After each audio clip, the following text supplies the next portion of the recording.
할렐루야, 사랑하는 성도 여러분, 안녕하세요. 오정식 목사입니다. 이 시간에는 성경을 책별로 개관하고 또 중요한 구절들을 함께 읽으면서 은혜를 나누기를 원합니다. 이전에 저희가 성경 통독을 진행을 했었는데 여러 가지 사정 때문에 중단을 하게 되었고, 또 그 성경 통독을 중단한 이후에 성경 통독에 대한 아쉬움을 가지시는 분들이 계셨는데, 이전과 같은 방식으로 성경 통독을 진행하기에는 조금 부담이 있어서 좀 고민을 하다가 지금과 같이 성경을 책별로 성경에 대한 내용들을, 전체적인 내용들을 좀 개관을 하고 이 책에는 어떤 내용들이 있는가 하는 것을 개관을 하고, 또 그 성경 가운데 전체를 다 읽을 수는 없지만 중요하다고 생각되는 구절들을 중심으로 해서 함께 성경을 읽고 또 그 말씀의 의미를 나누는 것으로 이 시간에 은혜를 나눌 수 있기를 원합니다. 이 영상이 아마도 주일 찬양예배 시간을 통해서 진행을 하려고 하는데, 코로나19 이후로 저희가 또 식사를 하기가 어려워지고, 또 그래서 오랫동안 찬양예배를 드리지 못했는데, 찬양예배를 저희가 드리는 것도 좋겠지만 그 시간을 통해서 이렇게 하나님의 말씀에 대한 개관, 그리고 또 중요한 구절들을 함께 나누면서 은혜를 나눌 수 있기를 원합니다. 우리 모든 성도들 관심을 가지시고 이 시간에 많이 참여해 주시기를 부탁을 드립니다.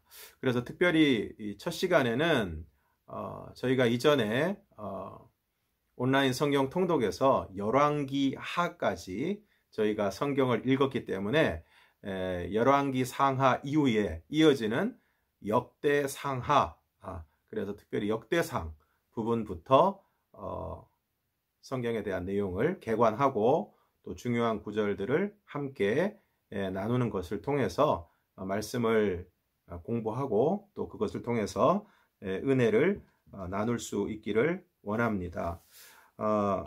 우리가 알고 있는 역대상하로 저희들이 가진 성경은 나누어져 있는데, 실제 히브리 원전은 역대상하, 사무엘, 열왕기서와 마찬가지로 분리되지 않은 한 권의 책으로 구성이 되어 있습니다. 그리고 우리가 이제 개역개정 성경에서는 역대상, 그리고 역대하 이렇게 부르고 있는데, 이 역대기라는 말은 역사의 연대기라는 뜻을 가지고 있습니다. 그리고 라틴어 성경의 제목은 크로니코롬 리베르, 거룩한 역사의 연대기라고 되어 있고, 또 히브리 성경의 제목은 디베제 하야임, 그때의 사건들, 이렇게 부르고 있습니다. 우리가 이 역대기의 내용을 살펴보는 가운데 먼저 생각을 하게 되는 것은, 우리가 앞에서 열왕기상, 열왕기하를 통해서 이스라엘의 왕조에 대한 내용이 나왔는데 왜 또 이어서 역대기가 이어지고 있는가, 역대상과 역대하가 이어지고 있는가 하는 것입니다. 그러니까 여기에는 분명히 열왕기 상하와 역대기 상하에는 분명한 차별성이 있다는 것을 우리가 생각할 수 있습니다. 그래서 역대기는 사무엘 그리고 열왕기에 기록된 기사를 단순히 반복해서 기록한 책이 일단은 아니라는 것입니다. 굳이 그렇게 할 필요가 없는 것이죠. 그러면 역대기는 어떤 책인가? 그것은 여전히 왕조사를 중심으로 해서 다루고 있지만 새로운 시각으로, 새로운 관점으로 이스라엘의 왕조사를 기록하고 있다라는 것을 우리가 알 수 있습니다. 그래서 역대기는 역사 기술 범위에 있어서도 동일하게 왕정시대를 중심으로 기술을 하고 있지만, 역대기는 다윗 왕과 솔로몬 왕, 그리고 유다의 여러 왕을 중심적으로 기록을 하고, 또 다윗 왕조의 계보를 밝히기 위해서 아담 이후로부터 사울에 이르는 족보를 밝히고, 또 포로 귀환의 계기가 되는 고레스 조서에 대해서 이야기를 하고 있습니다. 반면에 사무엘과 열왕기는 왕정시대의 전 단계 인물로서 사무엘과 초대 왕이었던 사울의 생애를 길게 기술을 하고 있고, 또 분열 왕국 이후에 북왕국 이스라엘에 대한 정보도 많이 수록을 하고 있습니다. 그러니까 이 역대기는 주로 이 남왕국 유다, 그 가운데서도 다윗 왕, 솔로몬 왕 중심으로 기술을 하고 있는 반면에, 이 열왕기에서는 이 왕조가 시작되는 전 단계인 사무엘, 그리고 또 이 사울 왕의 시대에 대한 내용들을 다루고 있다라는 것으로 생각을 하시면 되겠습니다. 이 두 책이 이제 왕조사를 다루고 있는데 기록에 대한 관점이 다르다고 말씀을 드렸습니다. 그래서 사무엘과 열왕기는 선지자적 관점으로 기록이 되었고, 또 역대기는 제사장적 관점으로 기록이 되었습니다.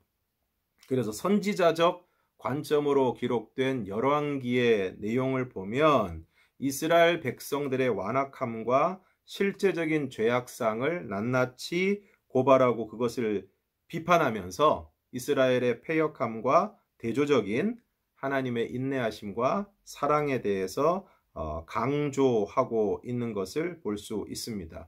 여기에 반해서 제사장적 관점으로 쓰여진 이 역대기는 아무래도 제사장의 관점이기 때문에 제사의 회복을 강조를 하고, 또 이 제사와 예배를 중요하게 생각을 하게 되니까 예루살렘과 성전 중심의 관점을 가지고 있는 것을 볼 수 있습니다. 그래서 이 앞서도 말씀드린 것처럼 다윗 왕 그리고 솔로몬 왕을 중심으로 해서 다윗 언약을 중요하게 생각하고, 그러한 것을 중심으로 역대기가 기록이 되었다는 것을 우리가 기억을 해야 할 것입니다.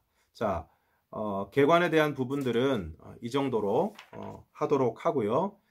저희가 전체적인 진행 방식을 이제 개관만도 아니고 그리고 통독만도 아니고 조금씩 필요한 부분들을 진행을 하면서 너무 무겁지 않게 좀 가볍게 진행을 했으면 하는 바람이 있어서 개관에 대한 부분들도 조금 다루고, 또 실제적으로 우리가 통독의 개념으로 들어가서 성경 본문에 어떤 내용이 있는지를 살피고, 특별히 이제 핵심적인 구절들을 중심으로 해서 성경에 있는 내용들을 함께 살펴볼 수 있기를 원합니다. 이제 역대상 책에 들어가게 되면 이제 1장부터 9장까지 아주 그냥 이름이 쫙 나옵니다. 이게 이제 족보죠, 족보. 그러니까 1장부터 9장까지 이제 아담에서부터 시작을 해서 쫙 사람들의 이름이 열거되고, 이제 선민계보라고 할 수 있죠. 선민계보라고 할 수 있는 그러한 내용들이 나오고 있습니다. 그래서 1장에 보면 아담에서 아브라함까지, 그리고 또 이스마엘의 세계, 그리고 에서의 자손, 또 에돔 땅을 다스린 왕들에 대해서도 나와 있고, 또 이제 2장에 가면 유다의 자손들, 그리고 다윗의 가계, 또 헤스론의 자손들, 여라무엘의 자손, 갈렙의 자손, 3장에 가면 다윗 왕의 아들과 딸, 그리고 솔로몬 왕의 자손, 이렇게 쭉 나오고 있는데, 이렇게 1장에서부터 9장까지 족보가 계속 나오고 있는 것은 이제 다윗을 중심으로 한 하나님과 이 이스라엘 백성들 사이에 언약 백성의 정통성과 연속성을 1장에서 9장까지의 내용을 통해서 보여주고 있는 것을 볼 수 있습니다. 그리고 역대상 4장에 가면 유다의 자손에 대한 그 자손들의 이름이 쭉 나오고 있는데, 이 역대상 4장에 가면 우리가 좀 귀에 익은, 잘 알고 있는 사람의 이름이 등장을 합니다. 그 사람이 누구냐 하면 바로 야베스죠. 야베스. 우리가 야베스의 축복 노래도 있고, 그래서 야베스가 여기 나오게 되는데, 4장 9절과 10절을 한번 읽어보겠습니다. 야베스는 그의 형제보다 귀중한 자라. 그의 어머니가 이름하여 이르되 야베스라 하였으니 이는 내가 수고로이 낳았다 함이었더라. 야베스가 이스라엘 하나님께 아뢰어 이르되 주께서 내게 복을 주시려거든 나의 지역을 넓히시고 주의 손으로 나를 도우사 나로 환난을 벗어나 내게 근심이 없게 하옵소서 하였더니 하나님이 그가 구하는 것을 허락하셨더라. 자, 여기 보면 야베스가 나오는데 9절에서 야베스는 그의 형제보다 귀중한 자라 그렇게 얘기하고 있습니다. 그런데 이름이 야베스라는 거죠. 근데 그의 어머니가 이름하여 이르되 야베스라 하였으니 이는 내가 수고로이 낳았다. 그러니까 야베스라는 이름은 수고로이 낳았다. 그리고 그는 고생을 만든다. 슬프게 하다. 이런 뜻입니다. 그러니까 이름의 뜻이 별로 좋지를 않습니다. 우리식으로 따지면 이름이 김고통, 이슬픔 이런 뜻입니다. 그러니까 이름 자체가 굉장히 우울한데, 이런 야베스가 어떻게 그의 형제보다 귀중한 자가 되었는가? 10절에 그 이유가 나와 있죠. 야베스가 이스라엘 하나님께 아뢰어 이르되 주께서 내게 복을 주시려거든 나의 지역을 넓히시고 주의 손으로 나를 도우사 나로 환난을 벗어나 내게 근심이 없게 하옵소서 하였더니 하나님이 그가 구하는 것을 허락하셨더라. 우리도 야베스와 같이 어려움이 있고 또 고난이 있고 또 슬픔이 있을 수 있지만, 오늘 야베스가 하나님께 기도함을 통해서, 하나님께 복을 구함을 통해서 하나님이 그 기도를 들으셔서 형제 가운데서 오히려 귀중한 자가 된 것처럼, 오늘 우리들도 고통과 어려움 가운데서 야베스와 같이 기도하고 하나님께 도움을 구하고 하나님께 복을 구함으로 이와 같은 귀중한 자가 되는 은혜가 있기를 축복합니다. 자, 계속해서 다른 족보, 또 시므온의 자손, 또 5장에 가면 루벤의 자손, 갓, 므낫세 반지파, 용사와 자손들, 그리고 6장에 가면 레위의 가계가 나오고 또 레위의 자손, 또 레위 자손이니까 회막 앞에서 찬송하는 사람들의 이름, 또 아론의 자손은 바로 제사장들이죠. 아론의 자손, 그리고 레위 사람의 정착지에 대해서 나오고, 7장에는 이사갈의 자손, 그리고 베냐민의 자손, 그리고 납달리의 자손, 므낫세의 자손, 에브라임의 자손, 그렇게 나와 있는 것을 볼 수 있습니다. 그리고 또 7장 마지막 부분에서는 아셀의 자손까지, 그리고 8장에는 다시 베냐민의 자손의 이름이 열거되고 있고, 기브온과 예루살렘의 베냐민 사람들. 이제 9장으로 가면 포로 생활에서 돌아온 백성들에 대한 이름이 기록이 되어 있습니다. 그래서 예루살렘에 정착한 제사장들 나오고, 또 예루살렘에 정착한 레위 사람들, 예루살렘에 정착한 회막 문지기 나머지 레위 사람들. 이것을 통해서 봤을 때 이 역대기가 바벨론 포로에서 돌아와서 이 내용들을 기록한 것임을 우리가 알 수 있습니다. 여기 이제 돌아온 사람들의 이름이 기록된 것을 볼 때 그렇다는 것을 알 수 있습니다. 그리고 9장 35절부터는 사울의 족보가 나옵니다. 사울의 족보가 쭉 나오고 있고, 이제 1장부터 9장까지의 그 족보가 끝나고 난 다음에 10장부터는 이제 사울 왕의 죽음으로부터, 사울 왕이 죽는 것으로부터 시작을 하고 있습니다. 그래서 10장 1절에 보면 이스라엘 사람들이 블레셋 사람들 앞에서 도망하다가 길보아 산에서 죽임을 당하여 엎드러졌다. 이때에 사울의 아들들 그리고 사울이 그곳에서 죽게 되는 것을 볼 수 있습니다. 중요한 것은 10장 13절과 14절 말씀인데, 사울이 왜 이렇게 죽임을 당하게 되었는가, 거기에 이유가 기록이 되어 있습니다. 13절 14절 사울이 죽은 것은 여호와께 범죄하였기 때문이라. 그가 여호와의 말씀을 지키지 아니하고 또 신접한 자에게 가르치기를 청하고 여호와께 묻지 아니하였으므로 여호와께서 그를 죽이시고 그 나라를 이새의 아들 다윗에게 넘겨 주셨더라. 사울이 죽은 것은 여호와께 범죄했기 때문이다. 여호와의 말씀을 지키지 아니하고, 우리가 잘 알고 있는 대로 결정적으로 두 번 하나님의 말씀에 불순종한 일이 있었습니다. 첫 번째는 이 블레셋과 전쟁을 해야 되는데 사무엘이 빨리 안 온다고 해서 제사장만 드려야 될 제사를 자기가 드려버렸죠. 자기가 드려버렸습니다.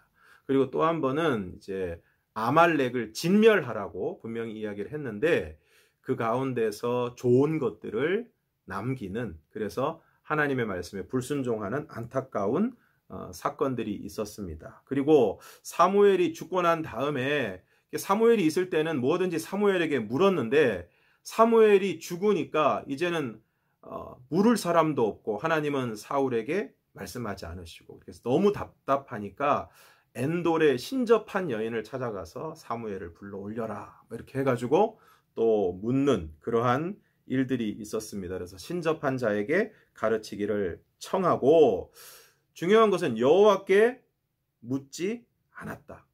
여호와께 묻지 않았다는 것입니다.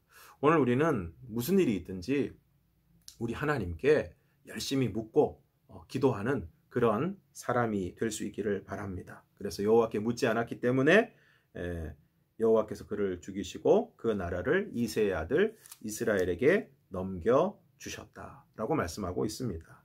그리고 이제 11장에 가면 다윗이 이스라엘과 유다의 왕이 되었다라는 내용이 나오고 있습니다. 그리고 10절부터는 다윗의 용사들에 대해서 용사들의 이름이 쭉 나오고 있습니다. 그리고 12장에는 베냐민 지파에서 다윗을 도운 용사들, 또 갓 지파에서 다윗을 도운 용사들, 또 16절부터는 베냐민과 유다에서 다윗을 도운 용사들, 또 므낫세 지파에서 다윗을 도운 용사들, 또 다윗의 군사들에 대한 이름이 쭉 나오고 있습니다. 그리고 이제 13장에 가면 이제 하나님의 궤를 옮기는 사무엘하 6장 1절에서부터 11절까지의 내용이 여기에도 기록이 되어 있습니다. 그런데 이제 이 하나님의 궤를 옮겨올 때 새 수레에 싣고 이렇게 옮기게 되는데, 이제 타작마당에 이르러서 소들이 뛰니까 그 웃사가 손을 펴서 궤를 붙들었다는 거죠. 그랬을 때 여호와께서 진노하셔서 웃사가 거기서 죽게 됩니다.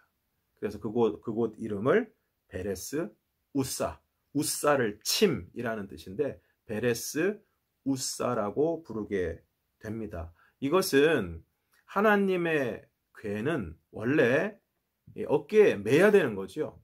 그 궤에다가 손을 함부로 대서는 안 되는 것입니다. 우리가 하나님을 예배하고 또 하나님 앞에서 우리가 뭔가를 할 때 그 하나님에 대한 경외하는 마음을 가지고 정말 조심스럽게 신중하게 그 모든 것들을 행해야 되는데, 그것을 함부로 행하게 될 때, 함부로 하나님을 대우하게 될 때, 하나님의 궤에 손을 대게 될 때 하나님의 진노를 일으킬 수밖에 없었다는 것입니다. 그래서 이로 인해서 다윗이 두려운 마음이 들어서 더 이상 그 궤를 옮기지 않게 되고 그 궤가 오벳 에돔의 집에 있게 되는데 오벳 에돔의 집에 있을 때 그 궤가 있으므로 하나님께서 오벳 에돔의 집에 복을 주셨다 하는 내용이 14절에서 나오고 있습니다. 그리고 이제 14장에 가면 다윗의 예루살렘에서의 활동에 대한 내용이 쭉 나오고 있는데 또 8절 이하에서는 다윗이 블레셋을 이기는 내용이 나오고 있습니다. 그리고 15장에는 다시 궤를 옮길 준비를 하게 되는데 이번에는 2절에 보니까 다윗이 이르되 레위 사람 외에는 하나님의 궤를 맬 수 없나니 이는 여호와께서 그들을 택하사 여호와의 궤를 메고 영원히 그를 섬기게 하셨음이라 하고 한마디로 이번에는 좀 제대로 여호와의 궤를 옮기게 됩니다. 그래서 여호와의 궤를 매여서 이제 옮기게 되고 옮기는 과정에서 16절에 보면 다윗이 레위 사람의 어른들에게 명령하여 그의 형제들을 노래하는 자들로 세우고 비파와 수금과 재금 등의 악기를 울려서 즐거운 소리를 크게 내라.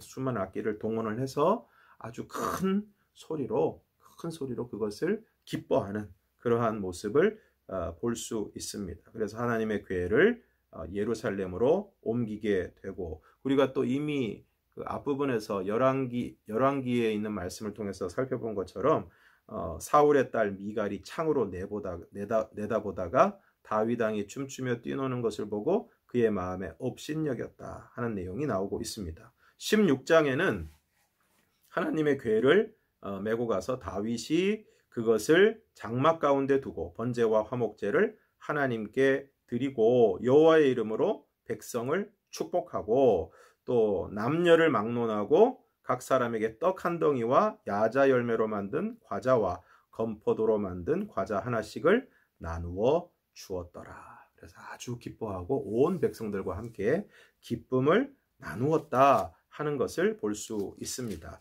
그래서 16장 7절 이하에서는 이제 감사 찬양, 그날에 다윗이 아삽과 그의 형제를 세워 먼저 여호와께 감사하게 하여 이르기를, 그래서 감사의 찬송이 쫙 나오고 있습니다. 그 내용 중에서 특별히 25절 이하의 말씀을 보면 여호와는 위대하시니 극진히 찬양할 것이요 모든 신보다 경외할 것이며 만국의 모든 신은 헛것이나 여호와께서는 하늘을 지으셨도다. 중요한 것은 만국의 모든 신은 헛것이다. 여호와께서는 하늘을 지으셨다라는 것을 이야기하고 있습니다. 그리고 34절 이하에 보면 여호와께 감사하라 그는 선하시며 그의 인자하심이 영원하미로다. 너희는 이르기를 우리 구원의 하나님이여 우리를 구원하여 만국 가운데서 건져내시고 모으사 우리로 주의 거룩한 이름을 감사하며 주의 영광을 드높이게 하소서 할지어다. 여호와 이스라엘의 하나님을 영원부터 영원까지 송축할지로다. 이렇게 감사 찬송을 올려드리면서 기브온에서 번제를 드리게 됩니다. 그리고 17장에 보면 이제 다윗에 대한 여호와의 말씀과 계시가 나오고 있는 것을 볼 수 있습니다. 우리가 알고 있는 것처럼 다윗은 이제 하나님의 성전을 짓기를 간절히 원했는데 그것을 하나님께서 다윗에게 허락하지 않으시고 그 아들을 통해서 이루시겠다고 말씀을 하시게 되는데 그 내용이 오늘 17장 11절과 12절에 나오고 있습니다. 11절과 12절 내 생명의 연한이 차서 내가 조상들에게로 돌아가면 내가 내 뒤에 내 씨 곧 내 아들 중 하나를 세우고 그 나라를 견고하게 하리니 그는 나를 위하여 집을 건축할 것이요 나는 그의 왕위를 영원히 견고하게 하리라.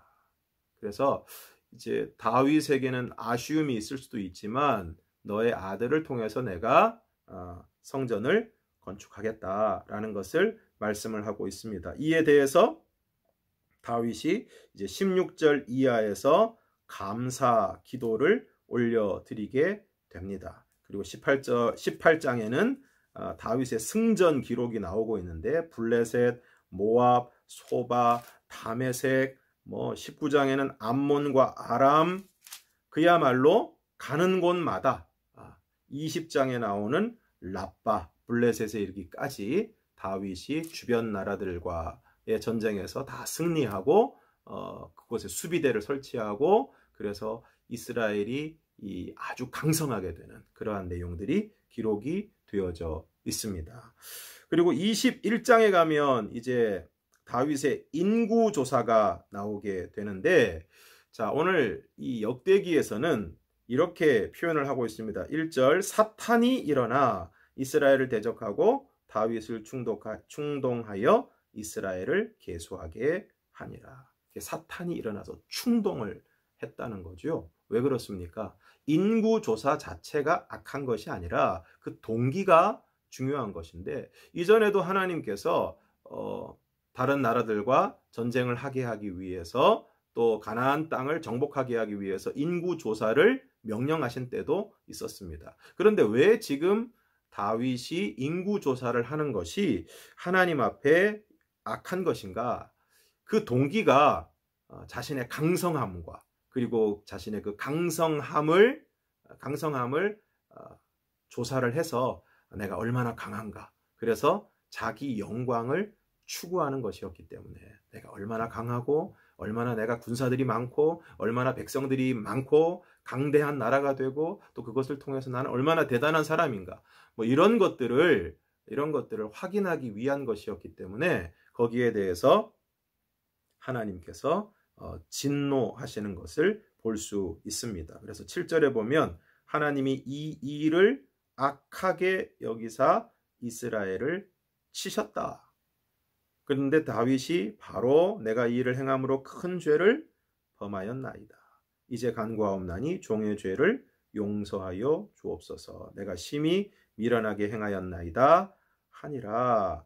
그런데 이제 선견자 갓을 통해서 세 가지 중에 하나를 선택하라고 말씀을 하십니다. 12절, 혹 3년 기근이든지 혹 내가 석 달을 적군에게 패하여 적군의 칼에 쫓길 일이든지 혹 여호와의 칼 곧 전염병이 사흘 동안 이 땅에 유행하며 여호와의 천사가 이스라엘 온 지경을 멸할 일이든지라고 하셨나니 내가 무슨 말로 나를 보내신 이에게 대답할지를 결정하게 하소서.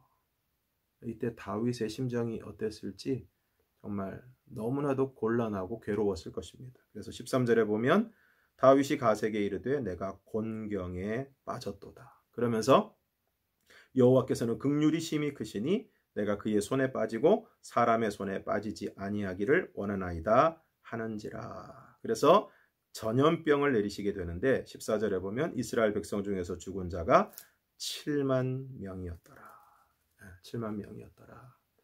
다윗의 잘못된 동기로 이루어진 인구조사 때문에 그 백성이 7만 명이 죽게 되는 안타까운 일이 벌어지게 되는 것을 볼 수 있습니다. 그리고 이러한 상황 가운데서 다윗이 하나님 앞에 제단을 쌓게 되는데 여부스 사람 오르난의 타작마당에서 여호와를 위하여 제단을 쌓게 됩니다. 그래서 그곳에 가서 제단을 쌓으려고 하니까 오르난이 필요한 거 그냥 다 가져가십시오. 그렇게 이야기를 하니까 24절에서 다윗이 오르난에게 이르되 그렇지 아니하다. 내가 반드시 상당한 값으로 사리라. 내가 여호와께 드리려고 내 물건을 빼앗지 아니하겠고 값 없이는 번제를 드리지도 아니하리라 하니라.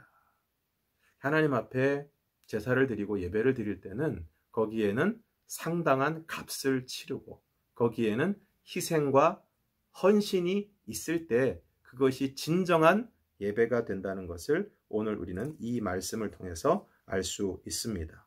이제 22장에는 성전 건축을 준비하는 모습이 나오고 있습니다. 그리고 23장에는 레위 사람의 일에 대해서 이야기를 하고 있고 또 24장에는 제사장 직분을 맡은 사람들 그리고 레위 자손 중에 남은 자들 또 25장에는 찬송을 맡은 사람들 26장에는 성전 문지기 성전 곡간을 맡은 사람들 그리고 다른 레위 사람들의 직임 그리고 27장에는 모든 가문의 우두머리와 관원들, 그리고 각 지파를 관할하는 자들에 대해서 기록을 하고 있고, 또 마지막 부분에는 왕의 재산을 맡은 자들과 다윗을 섬기는 사람들, 다 이런 것들을 볼 때 역시 역대기는 제사장적 관점에서 그러한 제사 그리고 성전 중심 그런 것들을 중요하게 생각하고 있다는 것을 우리가 알 수 있습니다. 28장에서는 다윗이 성전 건축을 지시하게 되고, 또 29장에서는 성전 건축에 쓸 예물을 준비를 하게 되는데, 10절부터는 다윗이 감사 기도를 하면서 11절부터 14절까지 이런 내용이 기록이 되어 있습니다. 여호와여, 위대하심과 권능과 영광과 승리와 위엄이 다 주께 속하였사오니 천지에 있는 것이 다 주의 것이로소이다. 여호와여, 주권도 주께 속하였사오니 주는 높으사 만물의 머리이심이니이다. 부와 귀가 주께로 말미암고 또 주는 만물의 주제가 되사 손에 권세와 능력이 있사오니 모든 사람을 크게 하심과 강하게 하심이 주의 손에 있나이다. 우리 하나님이여, 이제 우리가 주께 감사하오며 주의 영화로운 이름을 찬양하나이다. 나와 내 백성이 무엇이기에 이처럼 즐거운 마음으로 들을 힘이 있었나이까? 모든 것이 주께로 말미암았사오니 우리가 주의 손에서 받은 것으로 주께 드렸을 뿐이니이다. 마지막 부분에서 우리가 주의 손에서 받은 것으로 주께 드렸을 뿐입니다. 이것이 하나님 앞에 드리는 하나님의 백성들의 진정한 고백이 되어야 되겠고, 진정한 자세가 되어야 할 것입니다.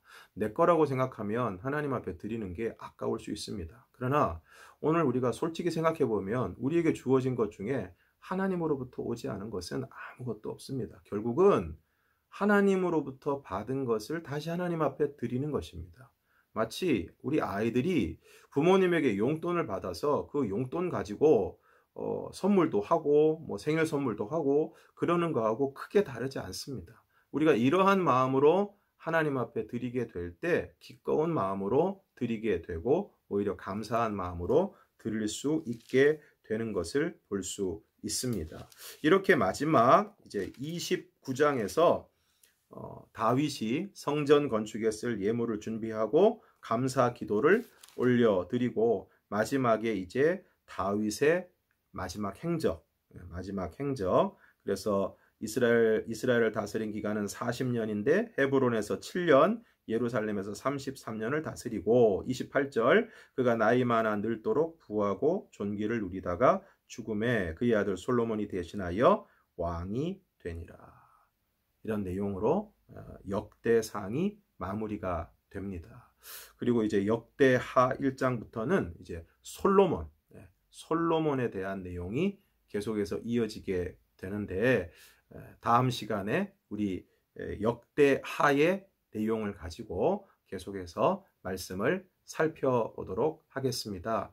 오늘 첫 시간이라 여러 가지로 부족하고 좀 두서없는 부분도 있었고 다듬어지지 않은 부분도 있었던 것 같은데, 어쨌든 이 기회를 통해서 이제 성경의 역대기 그리고 역대상에 어떤 내용이 기록이 되어져 있고, 또 왜 열왕기가 있는데 역대기가 기록이 되었는가 하는 것에 대해서 우리가 좀 정리를 하실 수 있기를 바라고, 오늘 우리가 특별히 나누었던 구절의 말씀들을 여러분들이 다시 한번 보시면서 그 내용이 우리에게 주는 교훈과 중요한 의미가 무엇인가를 한 번씩 생각해 보실 수 있기를 바라고, 오늘 전체 부분을 다 읽지는 않았지만 기회가 되시는 분들은 오늘 우리가 다루었던 이 성경의 부분들, 이 범위를 전체적으로 한번 통독을 하시면 가장 좋을 것 같습니다. 그래서 앞으로도 이 시간을 통해서 우리가 늘 읽고 있는 성경이지만 전체적인 이 책의 전체적인 내용은 어떤 내용이 들어있고, 또 그 가운데서 중요한 구절들은 무엇이고, 또 그것들을 중심으로 해서 하나님이 우리에게 주시는 이 성경을 통해서, 이 책을 통해서 우리에게 주시는 의미는 무엇인가 하는 것을 잘 살펴볼 수 있는 귀한 시간이 될 수 있기를 바랍니다. 함께해 주셔서 감사드립니다.